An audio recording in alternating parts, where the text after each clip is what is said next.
আমরা লাস্ট দুটো ক্লাসে দেখেছিলাম যে মডিফায়ার, প্রি মডিফায়ার কিভাবে ব্যবহার করব, পোস্ট মডিফায়ার কিভাবে ব্যবহার করব। আমরা আজকে প্র্যাকটিক্যালি দেখব যে মডিফায়ারকে আমরা কিভাবে কোন একটা প্রশ্ন আসলে সেখানে ব্যবহার করতে পারি। ওকে, তো আপনাদেরকে আরেকবার মনে করাই দিই যে আমরা যখনই মডিফাই করব, তো মডিফাই করতে পারি আমরা প্রি মডিফাই এবং পোস্ট মডিফাই। আপনাকে যদি কখনো নাউন দেয়া হয়, সেক্ষেত্রে নাউনটাকে যদি বলা হয় যে প্রি মডিফাই করো, সামনে মডিফাই করো, আপনি ডিটারমিনার দিয়ে করতে পারবেন। এখন কেউ যদি প্রশ্ন করে যে ভাইয়া ডিটারমিনার কি, আমরা এর আগেই বলেছি আপনাদেরকে যে ডিটারমিনার হতে পারে যে কোনো সংখ্যা, ডিটারমিনার মানে হলো যে কোনো পরিমাণ, ডিটারমিনার মানেই হলো আর্টিকেল, ডিটারমিনার মানেই হলো পজেসিভ। হ্যাঁ, এই পজেসিভ কোনগুলো? মাই, আওয়ার, ইওর, হিজ, আর। এই ডিটারমিনার মানেই হলো ডেমনস্ট্রেটিভ, ডিস্ট্রিবিউটিভ। হ্যাঁ, আচ্ছা, তো দেখেন এরপর আপনি অ্যাডজেক্টিভ লিখতে পারবেন সামনে। যেমন ধরেন আমি একটা নাউন লিখলাম বয় অথবা বয়েজ, আপনি ডিটারমিনার দিতে পারেন 5 বয়েজ, আপনি ডিটারমিনার হিসেবে দিতে পারেন the boys, weak boys, brilliant boys. Adjective হিসেবে পজিটিভ হিসেবে বলতে পারি আমরা আওয়ার বয়েজ, আমাদের ছেলেরা। ডেমনস্ট্রেটিভ হিসেবে আমরা লিখতে পারি দিস বয়েজ। ডিস্ট্রিবিউটিভ হিসেবে লিখতে পারি, তবে ডিস্ট্রিবিউটিভ হিসেবে ইচ এভরি লিখতে গেলে সেক্ষেত্রে আমাদের বয়েজ না লিখে বয় লিখতে হবে। অন্যদিকে আমরা প্রিপোজিশনাল ফ্রেজ দিয়ে এটাকে পোস্ট মডিফাই করতে পারি। আমি বলেছিলাম যে প্রিপোজিশনাল ফ্রেজ মানে এমন একটা phrase that starts with a preposition and finishes with a noun. যেমন আমরা এভাবে বলতে পারি দ্য বয়েজ উইথ আস, আমাদের সাথের ছেলেরা। এই যে প্রিপোজিশন দিয়ে শুরু, নাউন দিয়ে শেষ। আবার অ্যাপোজিটিভ দিতে পারি, ঠিক আছে, আমরা অ্যাপোজিটিভ হিসেবে ব্যবহার করতে পারি। এই হলো কি ঘটনা। আসলে আমরা ধাপে ধাপে যাচ্ছি সামনের দিকে, ইনশাআল্লাহ সমস্যা হবে না। আবার অ্যাপোজিটিভ ফ্রেজ হিসেবে আমরা বলেছিলাম, যেমন আমি এখানে যদি বলি রানা, রানা সম্পর্কে আমি তথ্য দিতে যাচ্ছি, আমরা বলেছিলাম যে অ্যাপোজিটিভ ফ্রেজ বা অ্যাপোজিশন হচ্ছে নাউনের সেকেন্ড আইডেন্টিটি বা দ্বিতীয় পরিচয়। যেমন আমি বলতে পারি Rana my best friend, Rana আমার সবচেয়ে ভালো বন্ধু। এবং আমরা যার অ্যাপোজিশন বা অ্যাপোজিটিভ ব্যবহার করি সাধারণত দুটো কমা দিয়ে। হ্যাঁ, মাঝখানে থাকলে দুটো কমা দেই, আর শেষে থাকলে জাস্ট সামনে একটা কমা দিই। Rana my best friend is a teacher. এভাবে আমরা কি করতে পারি? নাউনকে প্রি মডিফাই এবং পোস্ট মডিফাই করতে পারি। আচ্ছা, আবার নাউনকে আমরা ক্লজ দিয়েও মডিফাই করতে পারি, এটা সামনে আমরা কথা বলবো এই বিষয়ে। আমরা যদি একটা ভার্বকে মডিফাই করতে চাই, তাহলে সামনে মডিফাই বা প্রি মডিফাই করলে অ্যাডভার্ব দিয়ে করতে পারবেন। যেমন আপনি বলতে পারেন হি কেম, সে এসেছিল। তো আমরা জানি ভার্বকে কখন, কোথায়, কিভাবে, কেন, কতটুকু, কতবার, কততম, কোথা থেকে, কোন দিকে। হ্যাঁ, আর জুয়েল ভাই বলতেছে স্যার আজ তো প্রোনাউন। জি ভাই, প্রোনাউন আর নাউন একই জিনিস। হ্যাঁ, প্রোনাউন আর নাউন একই জিনিস ভাই, ডিফারেন্ট কিছু না।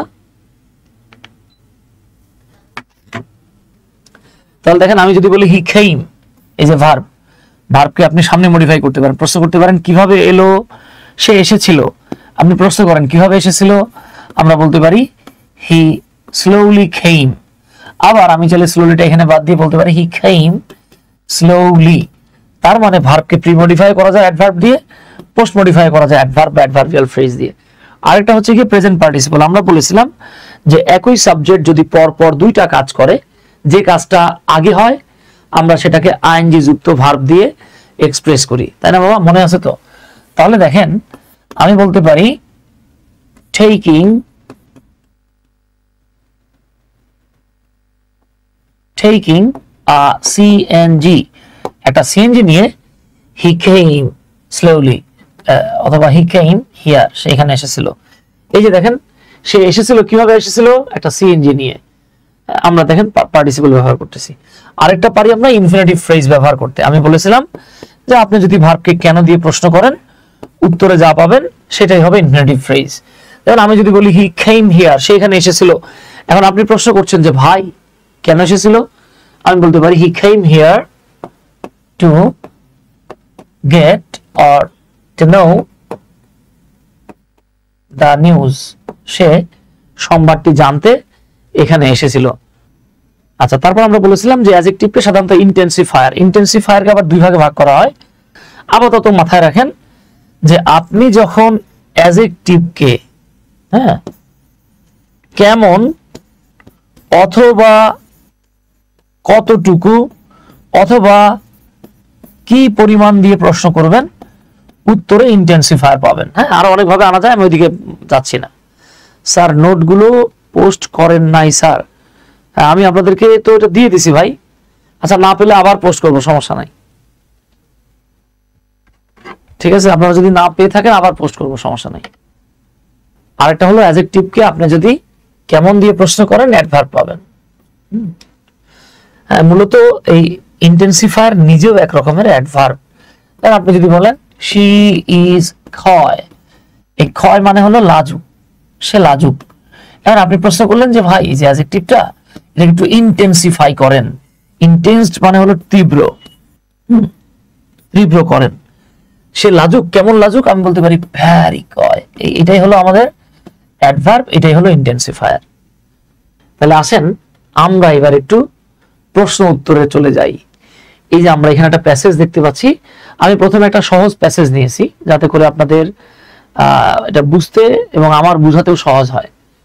হ্যাঁ, এবং এই গল্পটা আপনার আমাদের সবার জানা, যে শেখ সাদির গল্পটা, যে শেখ সাদি খুব সহজ সরল জীবনযাপন করতেন।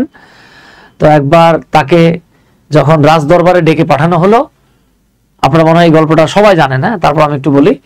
একবার যখন তাকে একদিন রাজ দরবারে ডেকে পাঠানো হলো, তো আগের দিনের সিস্টেম ছিল এরকম আর কি। আগে তখন তো আর এত বেশি হোটেল ছিল না, তখন সাধারণত সরাইখানা থাকতো, অথবা সরাইখানা না থাকলেও, বা ধরুন আপনি সরাইখানা পান নাই বা কোনো জায়গায় রাত কাটানোর ব্যবস্থা নাই, তো আগে সিস্টেম ছিল এরকম, মানুষ সাধারণত আরেকজন মানুষের বাসায় গিয়ে থাকার চেষ্টা করতো বা থাকতো আর কি। হ্যাঁ, তো তখন শেখ সাদি এরকম একটা সিচুয়েশনে পড়ে। তো তিনি একবার রাজ দরবারে যাওয়ার সময় প্রতিমধ্যে রাত হয়ে যায়। তো তিনি একজন মোটামুটি ধনী ব্যক্তির বাসায় আশ্রয় নেয়, তবে তিনি খুব সহজ সরল জীবনযাপন করতেন। আমাদের এই শেখ সাদির কথা বলা হচ্ছে। হ্যাঁ, তিনি একজন পার্সিয়ান বা পারস্যের একজন কবি ছিলেন আর কি।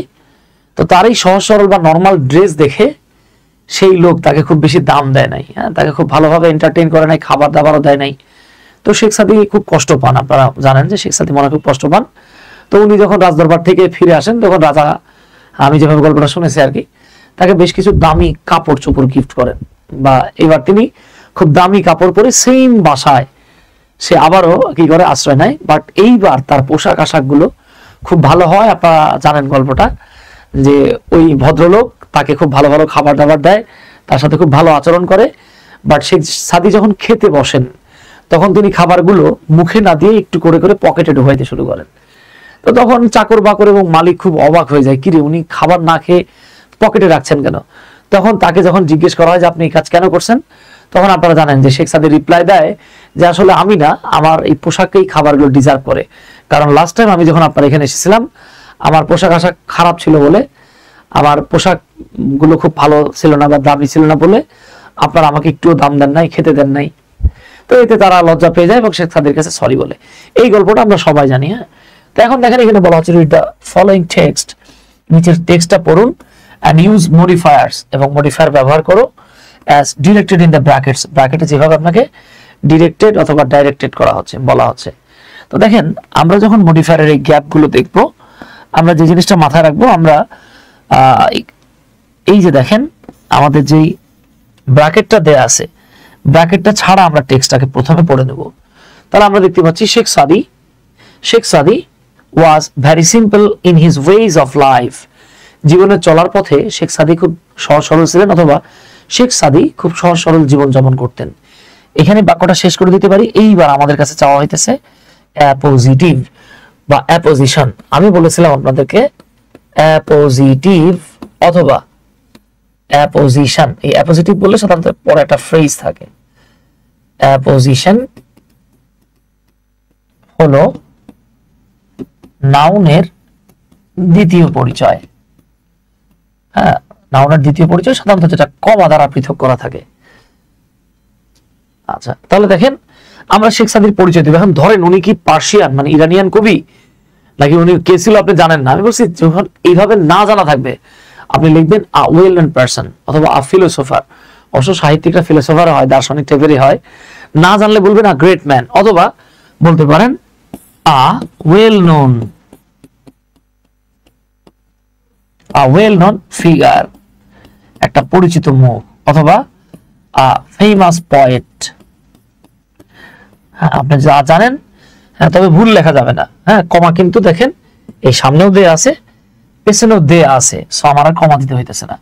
তাহলে আমরা কি পেলাম? একজন বিখ্যাত কবি, একজন বিখ্যাত চরিত্র শেখ সাদি জীবনে চলার পথে খুব সহজ সরল জীবনযাপন করতেন। ওকে, এইবার আসেন, হ্যাঁ, ড্যাশ ডেই। ড্যাশ ডেই আমাদেরকে একটা কোয়ান্টিফায়ার ব্যবহার করতে বলেছে। তা আমি আপনাদেরকে বলেছিলাম বাবা, কোয়ান্টিফায়ার মানে আমরা সাধারণত ধরে নেব সংখ্যা বা পরিমাণ। ড্যাশ ডেই দিন, তাহলে দেখেন তো এখানে ডে কতগুলো আছে, একটা আছে, তো আমরা সাধারণত ওয়ান ডেই বলি এটাকে। তাহলে আমরা কি বলবো, ওয়ান ডেই, একদিন, at the invitation of the emperor, এম্পারারের ইনভাইটেশনে বা আমন্ত্রণে, সম্রাটের আমন্ত্রণে, হি সেট আউট, তিনি যাত্রা শুরু করলেন, ফর দ্য এম্পারারস প্যালেস, হ্যাঁ, এম্পারার রাজপ্রাসাদের উদ্দেশ্যে, ইন অ্যান, এই যে দেখেন অ্যান দেয়া আছে, তো আমরা কিন্তু জানি বাবা এই যে অ্যান বসে কোথায়, ভাওয়েলের সামনে। ভাওয়েল কোনগুলো, A, E, I, O and U. In an dash dress, তো ড্রেস একটা নাউন। আমি কিন্তু আপনাদেরকে দেখিয়েছিলাম প্রিমোডিফায়ারের ক্লাসে যে নাউনকে প্রিমোডিফাই করে অ্যাডজেক্টিভ, অ্যাডজেক্টিভকে প্রিমোডিফাই করে অ্যাডভার্ব, আবার নাউনকে প্রিমোডিফাই করতে পারে ডিটারমিনার নিজেও। নাউনকে কেমন দিয়ে প্রশ্ন করলেই আমরা অ্যাডজেক্টিভ পাই, তাই না? তাহলে দেখেন আপনি প্রশ্ন করেন, আমরা সেন্টেন্সটা কি পাচ্ছি, ওয়ান ডে, একদিন, যে কোয়ান্টিফায়ার লিখে ফেললাম আমরা, at the invitation of the emperor, সম্রাটের আমন্ত্রণে, he set out for the emperor's palace, তিনি সম্রাটের রাজপ্রাসাদের উদ্দেশ্যে রওনা দিলেন। এস যোগ নাই, পাস্ট টেন্স এটা। ইন অ্যান ড্যাশ ড্রেস, তাহলে আমরা বলতে পারি ইন অ্যান ওল্ড ড্রেস, অথবা আরো বেটার হবে আপনি যদি বলেন ইন অ্যান অর্ডিনারি। হ্যাঁ, আমি যেই শব্দটা লিখি সেটা আমাকে এ, ই, আই, ও, ইউ দিয়ে লিখতে হবে। তো ফয়েজ ভাই ধন্যবাদ। অথবা বলতে পারেন ওল্ড ড্রেস, পুরনো একটা কাপড়। আচ্ছা, হি টুক শেল্টার, তিনি আশ্রয় নিলেন। দেখেন আমি কিভাবে বুঝলাম, এখানে অর্ডিনারি লিখতে হবে কারণ তারা আমার কাছে অ্যাডজেক্টিভ চেয়েছে। তাহলে এই যে ড্রেসটাকে প্রশ্ন করেন, তো এই ড্রেসটাকে প্রশ্ন করেন যে ভাই কেমন ড্রেস, এই যে আসতেছে সাধারণ কাপড়, পুরনো কাপড়। He took shelter in a courtier's house, তিনি একজন কোর্টিয়ারের বাসায় বা একজন সভাসদের বাসায়, একজন ধনী ব্যক্তির বাসায়, আশ্রয় নিলেন। এইবার আমাদেরকে প্রিপোজিশনাল ফ্রেজ ব্যবহার করতে বলেছে। তাহলে দেখেন তো প্রিপোজিশনাল ফ্রেজ ব্যবহার করতে বলছে। আমরা জানি প্রিপোজিশনাল ফ্রেজ এমন একটা ফ্রেজ যেটা প্রিপোজিশন দিয়ে শুরু হয়, নাউন দিয়ে শেষ হয়। নাউন না দিয়ে প্রোনাউনও দিতে পারেন, এটা আহামরি খুব বেশি প্রবলেম না। হ্যাঁ, তাহলে চলে আসেন, আমরা বলতে পারি তিনি আশ্রয় নিলেন। এইবার প্রিপোজিশন দিয়ে শুরু করে দেখেন তো আমরা বলতে পারি কিনা, এট নাইট, রাতে। ওকে, অথবা ফর দ্যাট নাইট, সেই রাত্রের জন্য। এই যে দেখেন প্রিপোজিশন দিয়ে শুরু, নাউন দিয়ে শেষ। ওকে, আপনারা একটু ট্রাই করেন, দেখি পারেন কিনা। এইবার আমরা দেখতে পাচ্ছি the courtier and his men, এই যে সভাসদ বা এই লোকটা, এই ধনী লোকটা এবং তার লোকেরা, এখানে মেন বলতে চাকর বাকর বোঝাচ্ছে। হ্যাঁ, চাকর বাকর। did not show honor, তাকে সম্মান দেখালো না, and hospitality, আতিথেয়তা দিল না, to him। এইবার দেখেন আমাদের কাছে ডিটারমিনার চাওয়া হইতেছে। আমরা জানি ডিটারমিনার হলো সংখ্যা, পরিমাণ, আর্টিকেল। তো দেখেন আমরা জানি যে এই অ্যানি শব্দটা এটা কিন্তু ইন্টারোগেটিভ অথবা নেগেটিভ বাক্যে বসে। অলরেডি এখানে দেখেন নট দেয়া আছে, তাহলে আমরা বলতে পারি the courtier and his men did not show him any honor and hospitality, অথবা বলতে পারি তাকে মাচ অনার, বেশি সম্মান দিল না, বেশি আতিথেয়তা দিল না। ওকে, ইজিলি লেখা যায়। আচ্ছা, বাকিটা তো বুঝতে পারতেছেন। On way back to home, বাড়ি ফেরার পথে, he took shelter in the dash house. এইবার আমাদেরকে বলা হচ্ছে অ্যাডজেক্টিভ লিখতে। তাহলে দেখেন বাড়ি ফেরার পথে সে কোন বাসায় আশ্রয় নিল, ওই আগের বাসায়।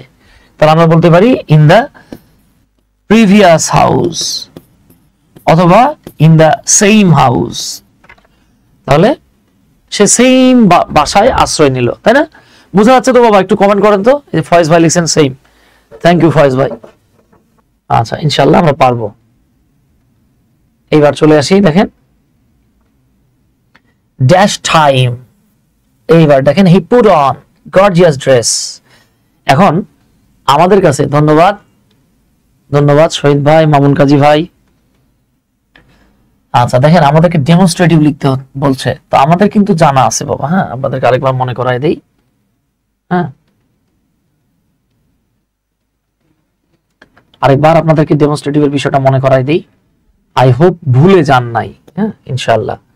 বাবা আমি কিন্তু আপনাদেরকে বলেছিলাম দিস কাছের সিঙ্গুলার, আর দ্যাট উহা বা ওইটা দূরের সিঙ্গুলার।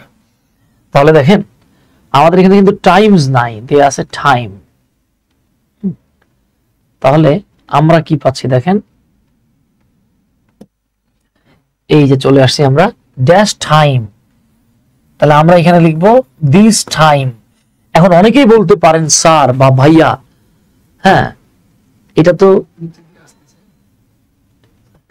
অনেকে আমাকে বলতে পারেন ভাইয়া এইটা তো মানে কেমন হয়ে গেল না, অতীতকালের ঘটনা। জি ভাই, অতীতকালেরই ঘটনা। একটা হচ্ছে ওই যে একবার প্রথমবার গেছে, পরের বার আবার গেছে, কোনটা কাছের। যেমন আমি যদি, যেমন আজকে হচ্ছে কি আমাদের 16 তারিখ, 16 নভেম্বর 2024।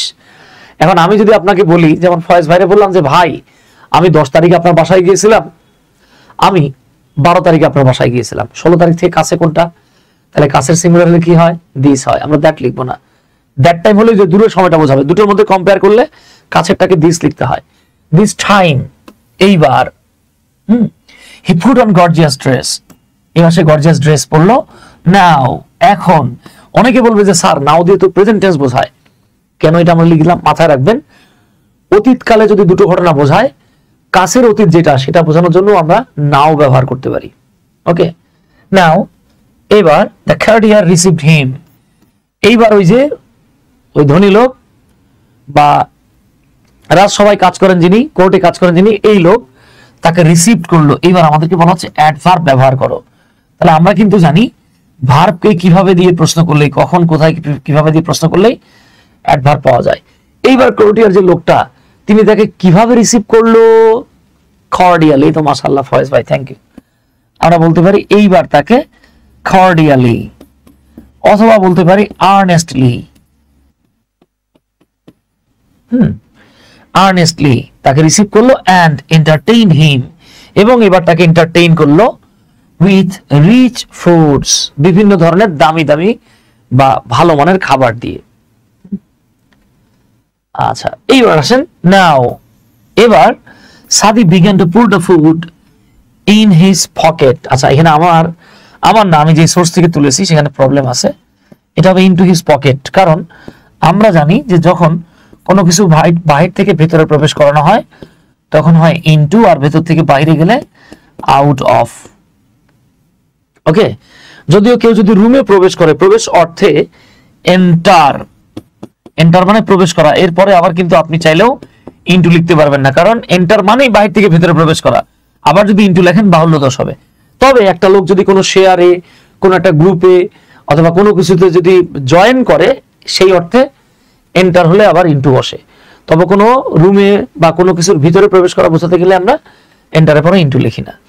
তাহলে দেখেন নাও সাদি began to put the food into his pocket or dress. এবার সে তার ড্রেসের মধ্যে খাবারগুলোকে ঢোকানো শুরু করে। আচ্ছা, এইবার দেখেন দ্য কার্ডিয়ার্স মেন, এই যে এই রাজসভায় চাকরি করা লোকের মেন মানে চাকর বাকরেরা, ওয়ার সারপ্রাইজড, তারা হতবাক হয়ে যায়। এইবার আমাদেরকে বলতেছে একটা ইনফিনিটিভ ব্যবহার করো। তো আমরা কিন্তু জানি ভাই ভার্বকে কেন দিয়ে প্রশ্ন করলেই আমরা উত্তরে এই যে ইনফিনিটিভ ফ্রেজ পাবো। তার মানে কি আমাদেরকে 2 + V1 দিয়ে আনসার করতে হবে। তাহলে যে কোর্টিয়ারের যে লোকেরা, তারা সারপ্রাইজ হয়ে গিয়েছিল। কেন সারপ্রাইজ হয়ে গিয়েছিল? তাহলে আমরা ইনফিনিটিভ দিয়ে বলবো টু সি দা ম্যাটার, বিষয়টি দেখে, অথবা টু সি দা ইনসিডেন্ট, এই ঘটনাটি দেখে। দে আস্কড হিম, তারা তাকে প্রশ্ন করেছিল why he was putting foods dash. এইবার দেখেন আমাদের কাছে প্রেপোজিশনাল ফ্রেজ চাওয়া হচ্ছে। তো আমরা প্রেপোজিশনাল ফ্রেজ মানে কি বাবা? প্রেপোজিশন দিয়ে শুরু করব, শেষ করব নাউন দিয়ে। তারা তাকে জিজ্ঞেস করলো যে আপনি কেন খাবারগুলোকে কি হবে, দেখেন why he was putting food, তাহলে আমরা ইনটু দিয়ে শুরু করি, into his pockets or dress, সে কেন তার খাবারগুলোকে তার ড্রেসে রাখছিলেন। ফয়েজ ভাই আবার ইন লিখছেন। ভাই আমি বারবার বলি, যখন কোনো কিছু বাহির থেকে ভিতরে প্রবেশ করানো হয়, রেখে দেওয়া হয়, তখন ইনটু বসে, ভেতর থেকে বাইরে গেলে আউট অফ বসে। ওকে, আপনাদের সাথে যে প্রিপোজিশনের ক্লাসটা নিব, স্যার আই নাম্বারটা ফ্রেজ হয়ে গেল না, আই নাম্বারটা কোনটা, হ্যাঁ এটা ফ্রেজ হয়ে গেল। তো আমাদের কাছে ইনফিনিটিভ চাওয়া হয়েছে, ইনফিনিটিভ তো ফ্রেজই বাবা। জুয়েল ভাই বলতেছেন আই নাম্বারটা ফ্রেজ হয়ে গেল। ভাই ইনফিনিটিভ মানেই তো দুটো ওয়ার্ড, তো একের অধিক ওয়ার্ড দিয়েই তো ফ্রেজ হয় ভাই। ইনফিনিটিভ মানেই সেটা অটোমেটিক্যালি ফ্রেজ। ওকে, আচ্ছা পারবো আমরা ইনশাল্লাহ। ঠিক আছে, তাহলে এই যে নাম্বার বুঝতে পারছেন, আমরা বলে ফেলছি। এইবার আসেন আমরা আরেকটা উদাহরণ দেই। ঠিক আছে, আমরা আরেকটা উদাহরণ দেই, তবে এইটা আমি আপনাদের জন্য 2 মিনিট সময় দিচ্ছি। হ্যাঁ 2 মিনিটে আপনারা এটা যতটুকু পারেন এ বি সি এই 3টা প্রশ্নের উত্তর দেওয়ার চেষ্টা করেন বা সমাধান করার চেষ্টা করেন একটু প্লিজ। ও মাই গড, মাশাআল্লাহ জুয়েল ভাই, ফয়েজ ভাই দুজন আনসার করে দিয়েছেন, এবং মাশাআল্লাহ শহীদ ভাই, এই তো গুড, আসাদুল ইসলাম ভাই, জাযাকাল্লাহ, এই তো আপনারা বস। আমরা এবার একটু দেখি, হ্যাঁ মিলাই দেখি আসলে এখানে কি হয়। আচ্ছা তাহলে দেখতে পাচ্ছি দ্য রেইনি সিজন, বর্ষাকাল is the proper time for dash plantation, plantation, তাই না? আমাদেরকে এখানে বলেছে ইউজ আ নাউন অ্যাডজেক্টিভ। আমি আপনাদেরকে বলেছিলাম যে আমরা যদি পাশাপাশি 2টা নাউন লিখি, সেক্ষেত্রে আগের নাউনটা অ্যাডজেক্টিভ হয়ে যায় বলে তাকে বলা হয় নাউন অ্যাডজেক্টিভ। যেমন আমরা জানি ঢাকা এটা একটা নাউন, আমরা জানি সিটি এইটাও একটা নাউন, বাট যখন দুটো নাউন পাশাপাশি লিখছি বাবা, ঢাকা সিটি কি হয়ে গেছে, নাউন অ্যাডজেক্টিভ হয়ে গেছে, তাই না? এভাবেই। হ্যাঁ তাহলে আসেন, rainy season is the proper time for dash plantation. আপনারা জানেন সন থাকলে সাধারণত সেই ওয়ার্ডটা নাউন হয়। তাহলে কি প্লান্টেশনের জন্য বা কি রোপণের জন্য রেইনি সিজনটা সবচাইতে প্রপার টাইম? অবশ্যই সবাই জানি আমরা ট্রি প্লান্টেশনের সময়।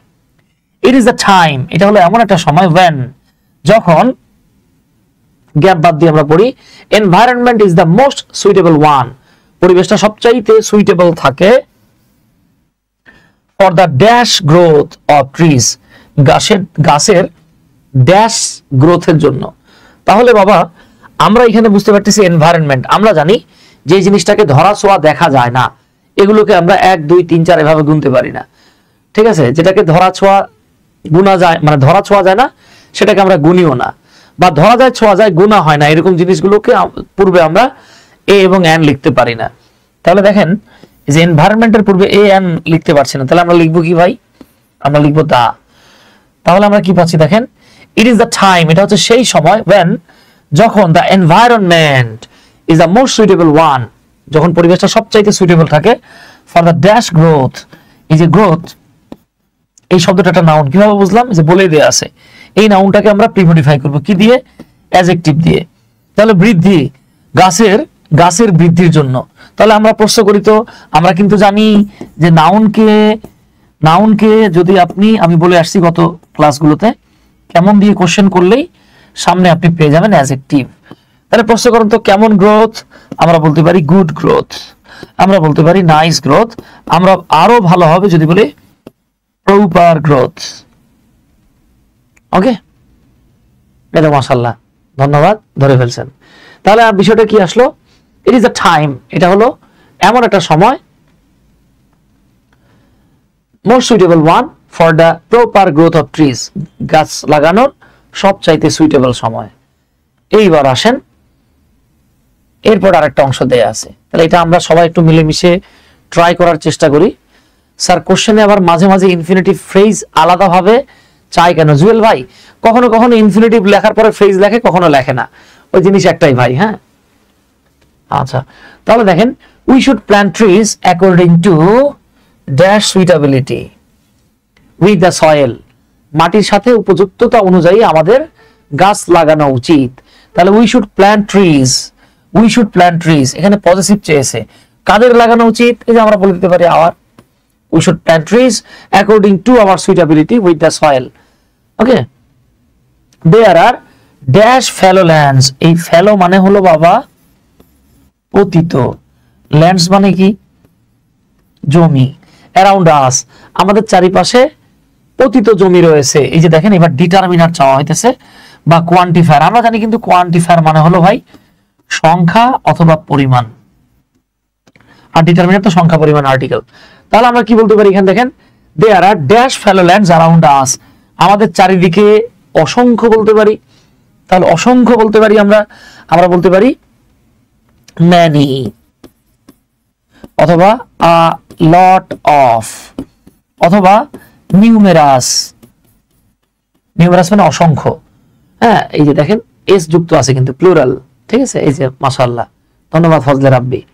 আমাদের চারিপাশে অসংখ্য পতিত জমি আছে বা রয়েছে। We can plant saplings, sapling মানে হচ্ছে গাছের চারা, অন ড্যাশ ল্যান্ডস। এবার আমাদেরকে ডেমনস্ট্রেটিভ ব্যবহার করতে বলেছে। তো আমরা জানি কাছের সিঙ্গুলার হলে বসে দিস, কাছের প্লুরাল হলে বসে দিস। এরপর দেখেন দূরের সিঙ্গুলার হলে বসে দ্যাট, দূরের প্লুরাল হলে বসে দোজ, তাই না? তো আমরা যখন বলতেছি আমাদের বাড়ির আশেপাশে, অ্যারাউন্ড আস, আমাদের আশেপাশে অনেক জমি আছে। আশেপাশে মানে কি? দূরে, কাছেই তো। তাহলে আমরা কি বলবো? দেখেন, we can plant saplings on this lands, আমাদের আশেপাশে অনেক পতিত জমি রয়েছে, আমরা এই জমিগুলোতে চারা লাগাতে পারি। পারা যাবে না ইনশাল্লাহ? ডেফিনেটলি পারবো আমরা। এবার আসেন তো ভাই, সি বিচেস। দেখেন সমুদ্রের তীর বা সৈকত, সমুদ্র সৈকত, লো লাইং এরিয়াস, নিচে যে অঞ্চলগুলো, রোড সাইড, রাস্তার আশেপাশে যে জায়গাগুলো, এটসেট্রা, এগুলোকে can be ব্রট under the scheme of tree plantation, এদেরকে বৃক্ষরোপণের স্কিম বা আওতার অধীনে বা আওতায় আনা যেতে পারে। উই ক্যান ইজিলি এনগেজ, আমরা খুব সহজে এনগেজ করতে পারি, নিযুক্ত করতে পারি আওয়ার ল্যান্ডলেস পিপল, আমাদের ভূমিহীন মানুষগুলোকে, ড্যাশ দ্য স্যাপলিংস। তাহলে দেখেন আমাদের কাছে ইনফিনিটিভ চাওয়া হয়েছে। আমরা তো আগেই বলেছি যে ভার্বকে কেন দিয়ে প্রশ্ন করলে আপনি উত্তরে 2+V1 ব্যবহার করবেন, সামথিং আরো কিছু ব্যবহার করতে পারেন। তাহলে we can easily engage our landless people, আমরা আমাদের, একজন বলতেছে সিবলিংস মানে ভাই বোন। জি, সিবলিংস মানে ভাই বোন, ওখানে সিবলিংস নাই কিন্তু স্যাপলিংস ছিল। স্যাপলিংস, হ্যাঁ, স্যাপলিংস মানে হচ্ছে চারা। তাহলে দেখেন, we can easily engage our landless people, আমরা আমাদের ভূমিহীন মানুষগুলোকে এনগেজ করতে পারি। কেন? এই স্যাপলিংগুলোকে কি? দেখাশোনা করার জন্য, পরিচর্যা করার জন্য। তাহলে টু দিয়ে বলতে হবে। তাহলে আমরা বলতে পারি to look after, to look after the saplings, এই স্যাপলিংস গুলোকে দেখাশোনা করার জন্য, or to take care, care লিখলে পর অফ লিখতে হয়, to take care of the saplings. অথবা আমরা এইভাবে বলতে পারি টু প্রোটেক্ট। ওকে, দেখেন হয়ে গেছে। ইমাম ভাই মাত্র যুক্ত হয়েছেন, সমস্যা নাই ভাই। আচ্ছা, তারপরে দেখেন আমরা এই যে ল্যান্ডলেস মানুষগুলোকে যুক্ত করতে পারি এই স্যাপলিংস গুলোকে প্রোটেক্ট করার জন্য, and ensure their safe growth, এবং তাদের নিরাপদ বৃদ্ধিটাও আমরা এনশিওর বা নিশ্চিত করতে পারি। The success of tree plantation, tree প্লান্টেশনের যে সফলতা, এই ট্রি প্লান্টেশন প্রোগ্রামের যে সফলতা, এইটার ক্ষেত্রে রিকোয়ার্স, প্রয়োজন হয় ইউনাইটেড এফোর্ট, সম্মিলিত প্রচেষ্টার। এইখানে আমাদেরকে আর্টিকেল লিখতে বলছে। তো আমরা জানি ভাওয়েলের উচ্চারণ ইউ এর মতো হলে, এই যে দেখেন ইউনাইটেড, এই যে ইউনাইটেড, আমরা ইউ পেয়েছি না বাবা? তাহলে সেক্ষেত্রে কি লিখতে হয়? এন না লিখে এ লিখতে হয়। তাহলে দেখেন the success of tree plantation programme, এই ট্রি প্লান্টেশন প্রোগ্রামের যে সাকসেসটা, সেটার ক্ষেত্রে রিকোয়ার্স, প্রয়োজন হয় ইউনাইটেড এফোর্ট, একটা সম্মিলিত প্রচেষ্টার। ওকে, ফয়াজ আহমেদ ভাই লিখছিলেন to take care, to take care না ভাই, to take care of. Okay, আচ্ছা, এই তো মাশাআল্লাহ, তাহলে এটা পারা যাবে।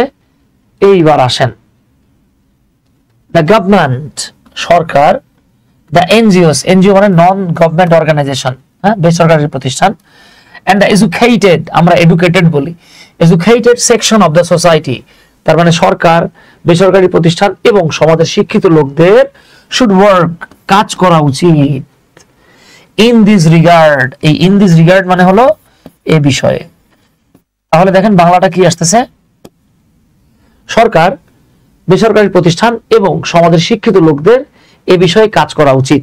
এখন আমাদের কাছে চাওয়া হইতেছে কি অ্যাডভার্ব। ভাই অ্যাডভার্ব ব্যবহারের সবচেয়ে সহজ টেকনিক হচ্ছে আপনি ভার্বরে কিভাবে দিয়ে কোশ্চেন করেন। হ্যাঁ, ভার্বটাকে আপনি কিভাবে দিয়ে কোশ্চেন করেন, উত্তরে অ্যাডভার্ব পেয়ে যাবেন। তাহলে দেখেন সরকার, বিভিন্ন বেসরকারি প্রতিষ্ঠান এবং সমাজের শিক্ষিত লোকদের এই বিষয়ে কাজ করা উচিত। কিভাবে? একসাথে, একসাথে। তাহলে আমরা বলতে পারি ইউনাইটেডলি, অথবা অথবা একসাথে বলতে পারি টুগেদার।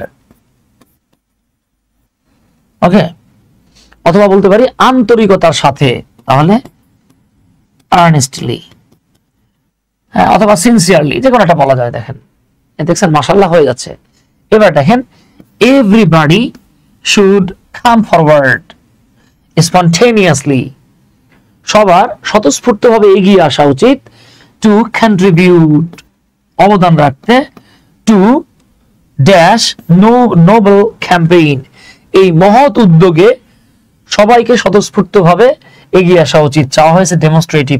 তাহলে এই যে উদ্যোগটা, এটা তো একটা উদ্যোগ, তাহলে আমরা সেই উদ্যোগ বলবো না, এই উদ্যোগ, মানে দিস নোবেল ক্যাম্পেইন। বুঝেছেন কি না কাইন্ডলি আমাকে কমেন্ট করে জানান বাবা, প্লিজ একটু কমেন্ট করেন, বুঝতেছেন কিনা আমাকে একটু বলেন।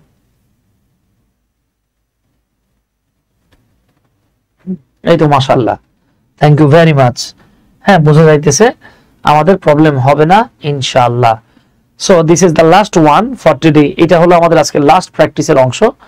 তো আপনারা একটু চেষ্টা করেন, তো আপনারা একটু এই প্রশ্নটার উত্তর করার চেষ্টা করেন। ওই যে আলফ্রেড বার্নার্ড নোবেল রে নিয়ে দেয়া এই প্যাসেজটা দেখি আপনারা। আলহামদুলিল্লাহ ভালো বুঝতেছি ফজলে রাব্বি ভাই, সাবরিন গাজী, অনন্যা, অনন্যা আপনি আছেন? স্যার পানি পানি হয়ে গেছে আসাদুল ইসলাম ভাই, ইনশাআল্লাহ ভাই। এবং আরো মজার বিষয় দেখেন, আপনি যখন এই যে মডিফায়ার গুলো কভার করা শিখবেন ভাই, মডিফায়ারের সাথে উইথ ক্লুজ উইদাউট ক্লুজ এর পার্থক্য কি জানেন?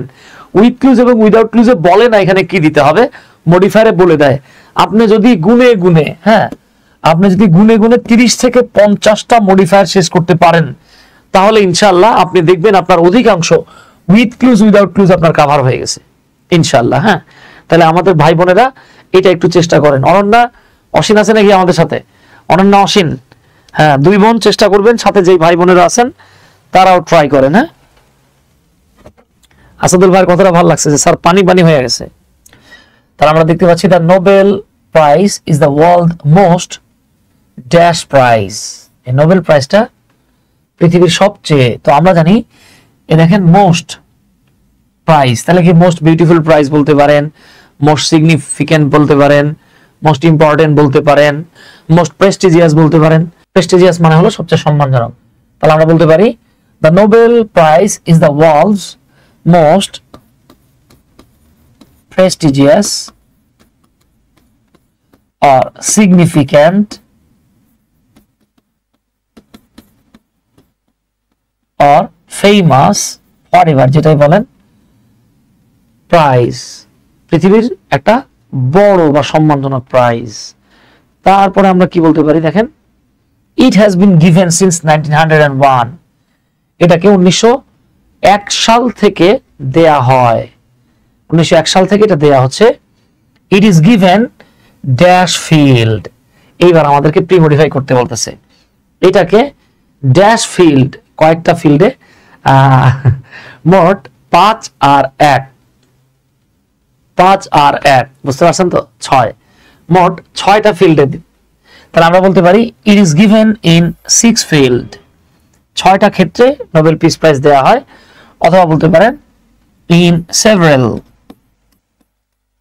কতিপয় ক্ষেত্রে দেয়া হয়, ইন সাম ফিল্ড, কিছু কিছু ক্ষেত্রে দেয়া হয়। বাট বেস্ট হবে এটা হলো গিয়ে আপনার যদি জানা থাকে আর কি, এটা যদি বেটার হবে আপনার যদি জানা থাকে যে 6টা ফিল্ডে দেয়া হয়। আচ্ছা, ইট is given to the person, এটা সেই মানুষকে বা সেই মানুষদেরকে দেয়া হয়, হু হ্যাভ, যাদের থাকে বা যাদের রয়েছে, ড্যাশ কন্ট্রিবিউশন, তাদের কন্ট্রিবিউশন থাকে টু ফিজিক্স। এবার দেখেন এই যে 6টা, এটা আমি কিভাবে বুঝতেছি, পরের লাইনে গিয়ে physics, chemistry, literature, medicine, economics and peace. এই যে দেখেন মোট 6টা ফিল্ডে দেয়া হয়, তাহলে তো আমার আর এইগুলো বলার দরকারই নাই, আমি তো বুঝে ফেলাইছি। ইট is given to the person, এটা সেই মানুষদেরকে দেয়া হয় who have dash contribution, dash contributions, যাদের অবদান থাকে। এই যে একটা নাউন, আমাদেরকে বলা হচ্ছে নাউনকে প্রি মডিফাই করো, তাহলে অ্যাডজেক্টিভ দেন। কেমন কন্ট্রিবিউশন? আমরা বলতে পারি এক্সট্রা অর্ডিনারি, তাহলে শুনতে ভালো লাগবে, এক্সট্রা অর্ডিনারি, অথবা হিউজ কন্ট্রিবিউশন, অথবা বলতে পারেন গ্রেট কন্ট্রিবিউশন।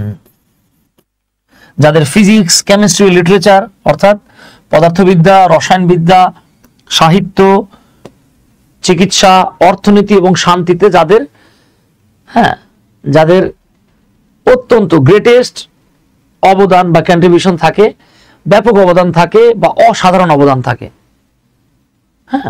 তাদের জন্য বেটার হয়।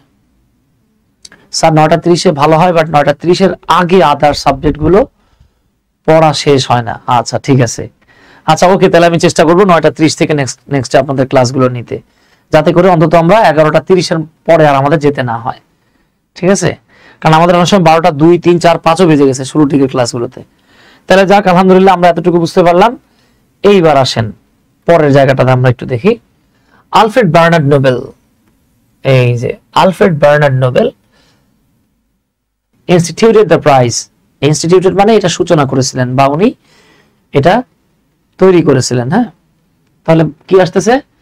Alfred Bernard Nobel instituted the prize. Alfred Bernard Nobel এই প্রাইজটার প্রতিষ্ঠা করেন। ওকে, আচ্ছা তাহলে এইবার আমাদের কাছে অ্যাপোজিটিভ চাওয়া হচ্ছে। আমরা বলেছিলাম অ্যাপোজিটিভ বা অ্যাপোজিশন হলো নাউনের দ্বিতীয় পরিচয়। তাহলে দেখেন তো আলফ্রেড বার্নার্ড নোবেলের দ্বিতীয় পরিচয় আমরা কি বলতে পারি? আ ফেমাস সায়েন্টিস্ট, অথবা বলতে পারেন আ সুইডিশ সায়েন্টিস্ট। হি আর্নড, তিনি অর্জন করেন, উপার্জন করেন, a huge amount of money, ব্যাপক টাকা পয়সা। এখন যাদের মূলত তার সম্পর্কে ধারণা নাই, তারা এই জায়গাটাতে বিপদে পড়ে যাবেন। তাহলে একজন বিজ্ঞানী কিভাবে ব্যাপক টাকা আর্ন করেন? আপনি বলতে পারেন ইনভেন্টিং ডিফারেন্ট থিংস, এটা বলতে পারেন। বাট উনি আসলে টাকা উপার্জন করেছিল কিভাবে? আমরা বলতে পারি, দেখেন আমাদের কাছে প্রেজেন্ট পার্টিসিপল চাওয়া হচ্ছে, এখানে মূলত প্রেজেন্ট পার্টিসিপল ফ্রেজ লেখা উচিত আর কি। তাহলে আইএনজি যোগ, মনে আছে তো একই সাবজেক্ট পরপর দুটো কাজ করলে যে কাজটা আগে হয় সেটার সাথে আইএনজি যোগ হয়, আমরা বলেছিলাম কিন্তু প্রি মডিফায়ার ক্লাসে। তাহলে আমরা বলতে পারি ইনভেন্টিং। ইনভেন্ট মানে আবিষ্কার করা, আর ডিসকভার মানে আবিষ্কার করা। ফজলে রাব্বি আফটার লিখছেন, বাবা আফটার লেখা যাবে না, যদি আফটার লিখে ফেলেন তাহলে এটা জিরান হয়ে যাবে। আমাদের কাছে প্রেজেন্ট পার্টিসিপল চাওয়া হয়েছে, ঠিক আছে। আচ্ছা তাহলে আইএনজি যোগ করতে হবে। ইনভেন্টিং, ডিসকভার মানে আবিষ্কার করা। পার্থক্য কি? কোনো একটা জিনিস আগে ছিল আমরা জানতাম না, কেউ একজন আমাদেরকে বুঝিয়ে দিয়েছে, দেখিয়ে দিয়েছে। যেমন আমরা বলি যে কলম্বাস আমেরিকা আবিষ্কার করেছেন, তিনি কি আমেরিকাকে পানির তল থেকে তুলে আমেরিকাকে প্রতিষ্ঠা করছেন? না, তিনি ইউরোপ থেকে আমেরিকা যাওয়ার পথ আবিষ্কার করছেন। তো দেখেন যে জিনিসটা আগে ছিল আমরা জানতাম না, পরে আমাদেরকে জানানো হয়েছে, আমাদের সামনে উন্মোচন করা হয়েছে, সেটাকে বলা ডিসকভার। আর কোনো কিছুকে নতুন করে যদি সৃষ্টি করা হয় সেটাকে বলা ইনভেন্ট। তাহলে দেখেন ইনভেন্টিং ডায়নামাইটস অথবা সেলিং ডায়নামাইটস। এই যে ডায়নামাইটস বিক্রি করে বা আবিষ্কার করে তিনি ব্যাপক পরিমাণ টাকা পয়সা উপার্জন করেন। দেন তারপরে হি প্ল্যান্ড, তিনি প্ল্যান করেন ড্যাশ দ্য মানি, টাকাগুলোকে ফর দোজ, তাদের জন্য হু উড কন্ট্রিবিউট, যারা অবদান রাখবে টু ম্যানকাইন্ড, মানবতার প্রতি। আমি তো আপনাদেরকে গতদিন গল্পটা বলেছিলাম, আমি এই গল্পটা কিন্তু আপনাদেরকে গতদিন বলেছিলাম যে দেখা গেছে উনি এই ডায়নামাইটটা আবিষ্কার করেন মূলত ভালো কাজের জন্য। আগের দিনে রাস্তা খুঁড়ে বা পাহাড় ভেঙে রাস্তা করার জন্য বা ওই যে মাইনিং, খনি খোঁড়ার কাজে অনেক সময় লাগতো মানুষের। তো এই অনেক সময় যাতে না লাগে উনি মূলত সেই কাজে ডায়নামাইটটা আবিষ্কার করেছিলেন। ঝামেলাটা কোন জায়গায় জানেন? মানুষ তার এই আবিষ্কারগুলোকে নিয়ে মানুষের ক্ষতি করা শুরু করলো, বোমা মারা শুরু করলো, মানুষকে খুন করা শুরু করলো। এটা দেখে উনি কষ্ট পেলেন এবং তার এই সবগুলো টাকা তিনি একটা উইল করে গেলেন যে যারা এই বিষয়গুলোতে অবদান রাখবে, হ্যাঁ অর্থনীতিটা পরে যুক্ত করা হয়। এর আগে যে 5টা বিষয় ছিল আমি আপনাদেরকে গত মানে এই যে আগের স্লাইডটাতে দেখালাম, হ্যাঁ পরবর্তীতে অর্থনীতিটাকে যুক্ত করা হয়। তিনি চাইলেন, দেখেন তিনি প্ল্যান করলেন টু ড্যাশ দ্য মানি, এই টাকাগুলোকে ড্যাশ করতে তাদের জন্য যারা মানবতার প্রতি অবদান রাখবে। তাহলে আমরা কি বলতে পারি, হি প্ল্যান্ড টু, আমাদের যে ফয়েজ ভাই লিখছেন টু ডোনেট, হ্যাঁ বলতে পারেন হি প্ল্যান টু ডোনেট, এটা দান করে দেওয়ার জন্য। আসলে প্ল্যান করলেন উনি কি টাকাটাকে দান করে দেওয়ার জন্য, নাকি মানুষকে অনুপ্রাণিত করার জন্য, উৎসাহিত করার জন্য, বা তিনি প্ল্যান করলেন কি এই টাকাটাকে খরচ করার জন্য, ওকে, বা প্রাইজ দেওয়ার জন্য। তাহলে আমরা বলতে পারি দেন হি প্ল্যান্ড টু স্পেন্ড, তিনি চাইলেন টু স্পেন্ড দ্য মানি, এই টাকাটাকে স্পেন্ড করার জন্য, ফর দোজ, তাদের জন্য, হু উড কন্ট্রিবিউট, যারা কন্ট্রিবিউট রাখবে মানবতার প্রতি। সো তাই হি ডিপোজিটেড, সে জমা করলেন, হিজ মানি, এই যে দেখেন এখানে একটা অ্যাডজেক্টিভ চেয়েছে, তার টাকা। তো প্রশ্ন করেন কেমন টাকা, তার সব টাকা, হোল মানি, অথবা হিউজ মানি, তার এই টাকাটাকে সে ডিপোজিট করলেন ইন আ ব্যাংক, একটা ব্যাংকে, এন্ড মেড আ উইল, এবং তিনি একটা উইল করে গেলেন। হ্যাঁ, মারা যাওয়ার আগে মানুষ উইল করে না। The prize is given from the interest of that money, এই যে দেখেন তার ওই টাকার ইন্টারেস্ট বা সুদ থেকে প্রাইসটা দেয়া হয়। এইবার বলা হচ্ছে the amount of money is increasing, শেষ। তাহলে এখানে সেন্টেন্স শেষ হয়ে গেছে। এই যে টাকার পরিমাণটা বাড়তেছে, হ্যাঁ আমাদের কাছে অ্যাডভার্ব চাওয়া হয়েছে। তো বাবা আমরা বলেছিলাম ভার্বকে কিভাবে দিয়ে প্রশ্ন করলেই আমরা মোটামুটি অ্যাডভার্ব পেয়ে যাই। তাহলে দেখেন the amount of money is increasing, কিভাবে, এছাড়াও দেখেন কখন, কোথায়, কিভাবে, কেন, কতটুকু।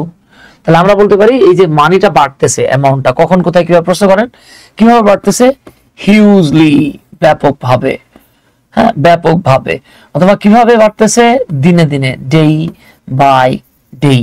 হ্যাঁ আচ্ছা, the dash prize was given to Rontgen for inventing X-ray, X-ray আবিষ্কার করার জন্য ড্যাশ প্রাইজটা রন্টজেনকে দেয়া হয়। এই রন্টজেনকেই আমরা রঞ্জন রশ্মি বলি, এক্স-রে কে আর কি। তাহলে এটা একটা কমন সেন্স। প্রথম যে প্রাইসটা, হ্যাঁ প্রি মডিফাই করতে বলছেন নাউনকে, কেমন প্রাইস, প্রথম প্রাইস। দ্য ফার্স্ট প্রাইজ, এটা পুরোটা কমন সেন্স প্লাস জেনারেল নলেজের উপর ডিপেন্ড করে। The first prize was given two Ranjan, প্রথম প্রাইজটা রঞ্জনকে দেয়া হয় বা রঞ্জনকে দেয়া হয় ফর ইনভেন্টিং এক্স-রেজ, এক্স-রে আবিষ্কারের জন্য। Doctor Yunus won the Nobel peace prize in 2006, 2006 সালে doctor Yunus Nobel peace prize বা শান্তিতে নোবেল প্রাইজ পান। এবার অ্যাপোজিটিভ লিখতে বলা হয়েছে। তাহলে ডক্টর ইউনুস সম্পর্কে কি বলতে পারেন, বুঝতে পারতেছেন? হ্যাঁ অনেক কিছু লেখা যায়, আমি বলতে পারি দা ফাউন্ডার অফ গ্রামীণ ব্যাংক, এই যে দেখেন গ্রামীণ ব্যাংকের প্রতিষ্ঠাতা। তার সম্পর্কে আরো কি বলা যায়, বাংলাদেশি পার্সন। ওকে, এই যে দেখেন আমাদের ফয়েজ ভাই লিখছেন অ্যান ইকোনমিস্ট, এই তো মাশাআল্লাহ, ঠিক আছে। এই হলো কি ঘটনা। এই যে তিনটা প্রশ্ন আমি আপনাদের সাথে শেয়ার করলাম। এখন আপনাদের কাজ হচ্ছে এই 4 নাম্বারটা আপনারা আমাকে আগামীকাল করে জমা দিবেন। হ্যাঁ আগামীকাল লিখে আমাকে আপনারা জমা দিবেন। কোথায় জমা দিবেন? আমার ফেসবুক আইডির মেসেঞ্জারে জমা দিবেন, অথবা আমার হোয়াটসঅ্যাপ নাম্বার 01917211236, হ্যাঁ এইখানে হোয়াটসঅ্যাপেও জমা দিতে পারেন, ঠিক আছে। তো এটা হলো ফার্স্ট পেজ, আমি আপনাদেরকে পুরোটা দেখাচ্ছি, স্ক্রিনশট নিয়ে রাখবেন এবং অবশ্যই এটা আমাকে আগামীকাল সন্ধ্যা 7টার মধ্যে জমা দিবেন, ঠিক আছে। আগামীকাল সন্ধ্যা 7টার মধ্যে জমা দিবেন। এই যে আমি কিন্তু আপনাদের জন্য পুরোটা দেখাচ্ছি, এই যে সেকেন্ড স্লাইড, স্ক্রিনশট দিয়ে নেন, সেকেন্ড স্লাইড, তারপরে এই যে দেখেন থার্ড স্লাইড, স্ক্রিনশট দিয়ে নেন, এটা হলো থার্ড স্লাইড, স্ক্রিনশট দিয়ে নেন। এগুলো কিন্তু আমাকে অবশ্যই কালকের মধ্যে জমা দিবেন। কেমনে জমা দিবেন বাবা আমি জানি না, আপনারা আমাকে অবশ্যই কালকের মধ্যে জমা দিয়ে দিবেন এটা। আচ্ছা, তারপরে এই যে পরের স্লাইড শেষ হয় নাই কিন্তু, এটা সংসদ ভবন নিয়ে করা। ফজলে রাব্বি বলতেছেন স্যার আপনি রাইটিং গুলার একটা লিস্ট দিলে ভালো হয়। আচ্ছা ঠিক আছে, দিব ইনশাআল্লাহ।